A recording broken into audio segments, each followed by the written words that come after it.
यीशु मसीह के नाम में इस मैसेज को देखने और सुनने वाले तमाम मसीह भाई बहनों को जय मसीह की। मैं हूं आपका भाई नवीन चौहान। दोस्तों, इस चैनल पर इस मैसेज में आपका बहुत बहुत तहे दिल से स्वागत करता हूं। इस मैसेज को देखने वाले तमाम मसीही भाई बहनों को। दोस्तों, यह महीना जो चल रहा है, इस महीने के बारे में हर एक व्यक्ति को पता है कि आने वाले 25 दिसंबर को हर जगह पर, हर कहीं, चाहे वो भारत हो, चाहे अमेरिका हो, चाहे कोई भी ऐसा अन्य देश हो, चाहे ऑस्ट्रेलिया हो, जहां कहीं पर भी यीशु मसीहा को मानने वाले, यीशु मसीहा के पीछे चलने वाले लोग रहते हैं, वहां पर क्रिसमस की तैयारी जोरों से चलती है। दोस्तों, हर कोई मसीही व्यक्ति इस दिन का बेसब्री से इंतजार करता है कि कब 25 दिसंबर आए और हम उस दिन को सेलिब्रेट करें। दोस्तों, हर कहीं, हर जगह पर इस दिन के लिए बेसब्री से इंतजार किया जाता है। हर जगह पर क्रिसमस की तैयारियां होती है दोस्तों। परंतु दोस्तों, क्या आपने और मैंने कभी भी एक बात नोटिस की है कि बाइबल में आखिरकार परमेश्वर ने प्रभु यीशु मसीहा के जन्म की तारीख को क्यों नहीं लिखवाया? हाँ दोस्तों, प्रभु यीशु मसीहा के जन्म की तारीख को हम बाइबल में कहीं पर भी नहीं पाते हैं, या कहीं पर भी हमें ऐसा वचन नहीं मिलता है जिससे यह साबित हो कि 25 दिसंबर को ही यीशु मसीहा का जन्म हुआ था। इसलिए दोस्तों, हर जगह पर कई लोग अलग अलग समयों में भी यीशु मसीहा के जन्म के दिन को मनाते हैं। परंतु सोचने वाली बात यह है दोस्तों कि आखिरकार परमेश्वर ने इस तारीख को बाइबल में क्यों नहीं दर्ज कराया? जो परमेश्वर खुद परमेश्वर होकर, जो पूरी कायनात को बनाने वाला परमेश्वर होकर, हर एक ऐसी चीजों को बारीकी से बनाने वाला परमेश्वर, आप और मैं देख सकते हैं इस पृथ्वी पर भी और इस पूरे ब्रह्मांड में भी परमेश्वर पिता ने बहुत ही अद्भुत रीति से, बारीकी से हर एक चीजों को बनाया। अगर हम इस पृथ्वी पर भी देखते हैं तो हर एक जीव जंतुओं से लेकर, हर एक पेड़ पौधों से लेकर, हर एक को दोस्तों बहुत ही बारीकी से और अच्छी रीति से इस पृथ्वी पर रचा। कोई भी किसी भी चीज में कमी घटी परमेश्वर ने नहीं होने दी। तो आखिरकार परमेश्वर ने प्रभु यीशु मसीहा के जन्म की तारीख को बाइबल में क्यों नहीं लिखवाया? दोस्तों, यह बात मैं और आप अच्छी तरीके से जानते हैं कि परमेश्वर ने पुराने नियम से लेकर हर जगह पर प्रभु यीशु मसीहा के जन्म की भविष्यवाणी की थी, और उसके आधारित प्रभु यीशु मसीहा का जिस प्रकार जन्म होने वाला था, उस प्रकार हम प्रभु यीशु मसीहा के जन्म को पाते हैं मत्ती की किताब में भी। दोस्तों, परमेश्वर ने जैसा अपने भविष्यवक्ताओं के माध्यम से कहा था, जिस प्रकार प्रभु यीशु मसीहा का इस पृथ्वी पर जन्म होने वाला था, वह तमाम बातों को पूरा किया। परंतु दोस्तों, सोचने वाली बात यह है कि जो परमेश्वर अपने दासों के माध्यम से, पवित्र आत्मा के माध्यम से हर एक बातों को पवित्र आत्मा की प्रेरणा से लिखवा सकता है। हम जानते हैं कि पूरी बाइबल पवित्र आत्मा की प्रेरणा से लिखी गई है। तो दोस्तों, क्या परमेश्वर इस दिन को, इस तारीख को भी नहीं लिखवा सकता था? ऐसा नहीं है दोस्तों। परमेश्वर के लिए कोई भी कार्य असंभव नहीं है। मैं और आप इस बात पर अगर सोचने लगे तो मैं और आप अलग अलग प्रकार के निष्कर्ष, या यूं कहे कि अलग अलग प्रकार के कारण निकाल सकते हैं। परंतु दोस्तों, इस दिन के बारे में परमेश्वर को बहुत अच्छी तरह से मालूम है, क्योंकि परमेश्वर की कोई ना कोई योजना रहती है, तभी वह कुछ ऐसी बातें रहते हैं जिसको प्रकट नहीं करता।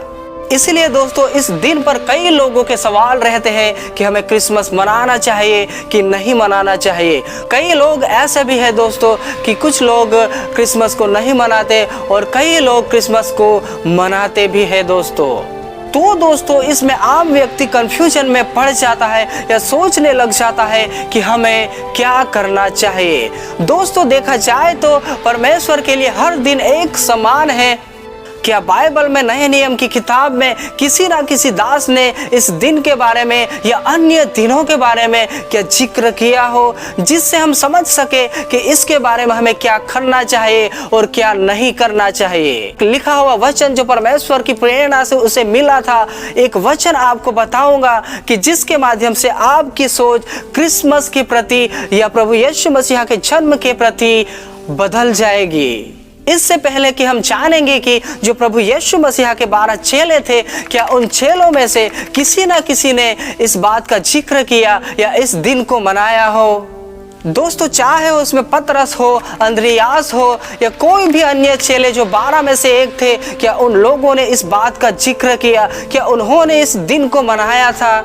अगर हम इस बात पर सोचने लगे तो हमारे दिलों में यह प्रश्न उठेगा कि हाँ, उस समय तो बहुत ही कलीसिया सताव के साथ चल रही थी, क्योंकि उस समय जब कलीसिया की शुरुआत हुई थी तब दोस्तों हर एक जो सेवक थे, हर एक जो चेले थे, वह बहुत ही प्रताड़ित किए गए थे। तो हम समझ सकते हैं कि उस समयों में इस बात पर ज्यादातर जोर नहीं दिया गया हो।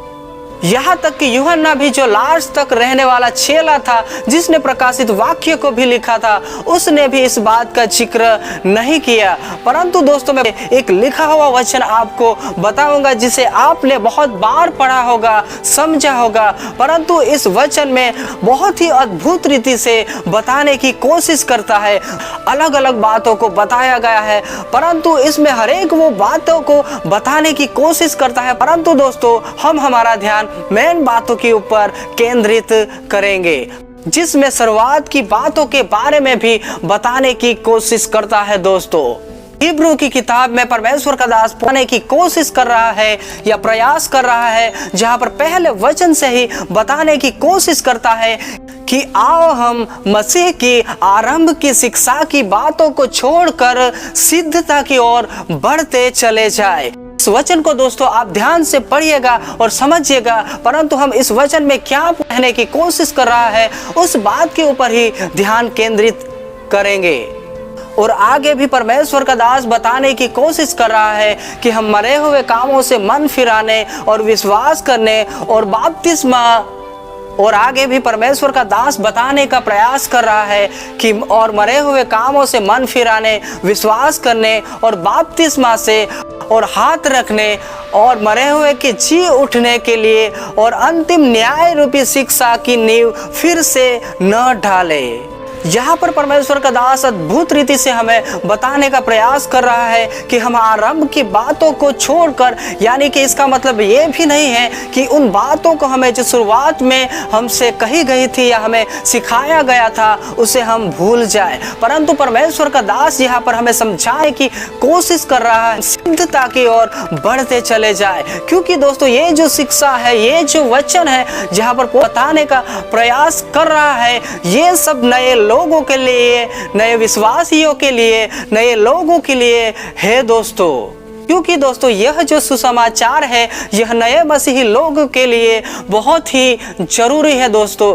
क्योंकि किस प्रकार यीशु मसीहा इस पृथ्वी पर आया, किस प्रकार यीशु मसीहा ने हमारे लिए इस पृथ्वी पर अपना बलिदान दिया, ये तमाम जो सुसमाचार है यह हमें नए लोगों के लिए बहुत बहुत ही आवश्यक है। इसलिए हम इसे भूल भी नहीं सकते दोस्तों।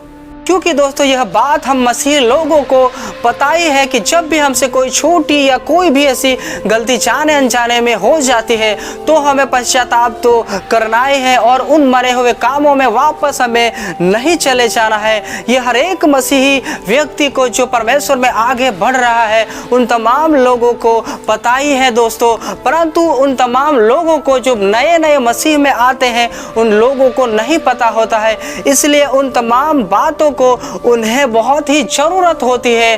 परंतु दोस्तों, नए मसीही लोगों को यह भी नहीं पता होता है कि हमारे मरने के बाद हमारा क्या होगा, अंतिम न्याय के बारे में जिस प्रकार इस जगह पर समझाने की कोशिश कर रहा है। इसलिए दोस्तों, यह जो बातें हैं, यह जो शिक्षा है, यह नए लोगों के लिए है। इसीलिए दोस्तों, हमें इसे भूलना भी नहीं चाहिए। परंतु जो मसीह में परिपक्व होता चला जा रहा है या यूं कहे कि जो वचनों में बढ़ता हुआ चला जा रहा है, उसे सिद्धता की ओर जाना है। जिस प्रकार इस वचन में परमेश्वर का दास बताता है कि हम मसीह के आरंभ की बातों को छोड़कर सिद्धता की ओर चले जाए। परंतु दोस्तों हमें जो मसीह में परिपक्व है, हमें इस बात को कभी नहीं भूलना चाहिए कि एक उद्धारकर्ता राजा का, प्रभु यीशु मसीह का इस धरती पर एक ना एक दिन जन्म हुआ था, जिसने हर एक मानव जाति को बचाने की क्षमता रखी हुई थी, जिसने हर एक व्यक्ति को अपने लहू के द्वारा खरीद लिया, ताकि आज के इन समयों में भी कोई भी व्यक्ति विश्वास करे प्रभु यीशु मसीह पर, उसका नाश ना हो। इसलिए दोस्तों हमें इस दिन को, प्रभु यीशु मसीह के जन्म के दिन को स्मरण रखना ही पड़ेगा। इसे हमें भूलना नहीं चाहिए। अगर हम इस बात को भूल जाएंगे तो आने वाले समयों में ऐसा हो सकता है कि नई जो पीढ़ियां होंगी वह प्रभु यीशु मसीह के जन्म के बारे में जानकारी ही ना रखने पाए दोस्तों। इसीलिए दोस्तों हमें प्रभु यीशु मसीह के वह अद्भुत अलौकिक दिन को कभी नहीं भूलना चाहिए, जिसने हम मनुष्यों के लिए इस पृथ्वी पर आया और हमारे लिए अपने आप को दे दिया। दोस्तों हम प्रभु यीशु मसीह का जन्मदिन मनाए या ना मनाए यह हम पर निर्भर करता है, परंतु दोस्तों अगर हम प्रभु यीशु मसीह के जन्म के दिन को किसी भी दिन स्मरण करते होंगे तो हमारे जीवन में उसके लिए एक पर्पस, एक उद्देश्य जरूर रहना चाहिए। क्योंकि दोस्तों यह दिन जो है यह नए लोगों के लिए जानने के लिए बहुत ही जरूरी होता है, इसलिए हमें इस दिन को स्मरण करने के लिए भी नहीं भूलना चाहिए।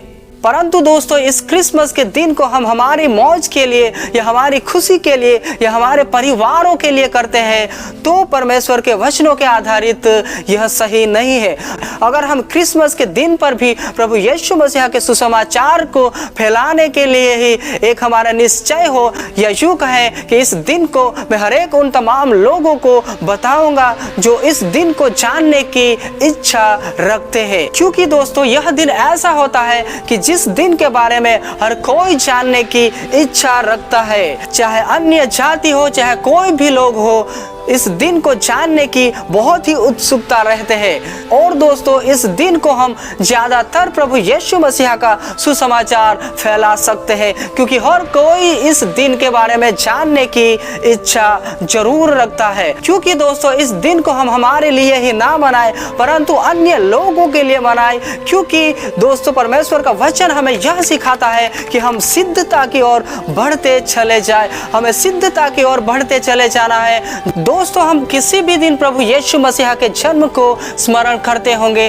परंतु दोस्तों हमारा एक उद्देश्य, एक लक्ष्य होना चाहिए कि प्रभु यीशु मसीह के सुसमाचार को हम जितना भी हो सके फैला सके। अगर हम अपने लिए ही इसको मनाएं या हमारे खुशी के लिए ही, तो दोस्तों कुछ भी ऐसा लाभ प्राप्त हमें नहीं होगा, परंतु हमारा एक निश्चय, एक उद्देश्य चाहिए, या उद्देश्य होना चाहिए कि हम कि जितना भी हो सके प्रभु यीशु मसीह के जन्म के दिनों में भी कि यीशु मसीह का सुसमाचार और भी तेजी से फैले।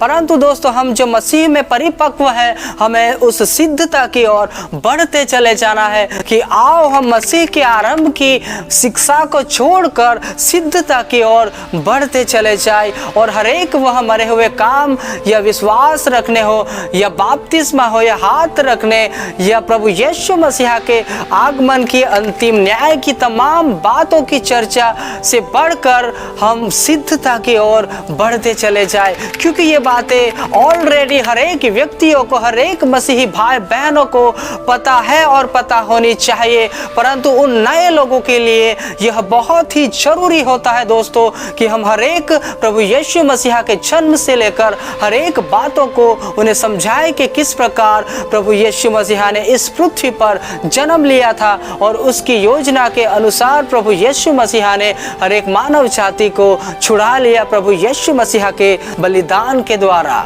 तो दोस्तों इन दिनों में जो क्रिसमस की तैयारियां हो रही है, तो हम सब मिलकर प्रभु यीशु मसीह के सुसमाचार को और तेजी से फैलाने पाए। यही एक उद्देश्य कि हर एक नए आत्मा बचाए जाए, ताकि हर एक का नाश ना हो परंतु अनंत जीवन प्राप्त करे। क्योंकि परमेश्वर की इच्छा यही है कि हर एक व्यक्ति बचाया जाए और यीशु मसीह पर विश्वास करे। इसीलिए दोस्तों प्रभु यीशु मसीह भी इस पृथ्वी पर आया था।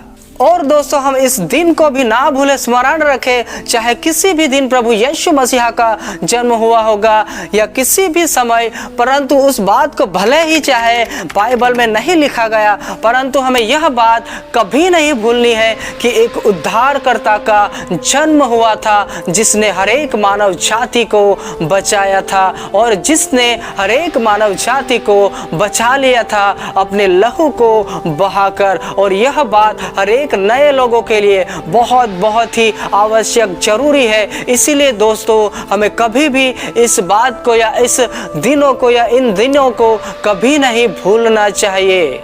दोस्तों इस मैसेज के अंत में मैं हर एक व्यक्ति को बहुत बहुत धन्यवाद देना चाहता हूं कि इस चैनल पर भी आपने मुझे सपोर्ट किया। जो नया चैनल है, पहला चैनल हमारा YouTube पर से डिलीट हो गया है और आपने इस चैनल पर भी अपना प्यार दिखाया, अपना सपोर्ट दिखाया, उसके बदल मैं आपका बहुत बहुत धन्यवाद करता हूं। और आने वाले समयों में ऐसे ही वचनों के आधारित मैसेज को हम देखने पाएंगे इस चैनल पर। तो फिर से मैं आप सभी को धन्यवाद देना चाहता हूं। हमारे जीवन से केवल और केवल परमेश्वर की महिमा हो और हम हमारे जीवन को प्रभु यीशु मसीहा के कार्यों में खर्च करने पाए। दोस्तों जय मसीह की।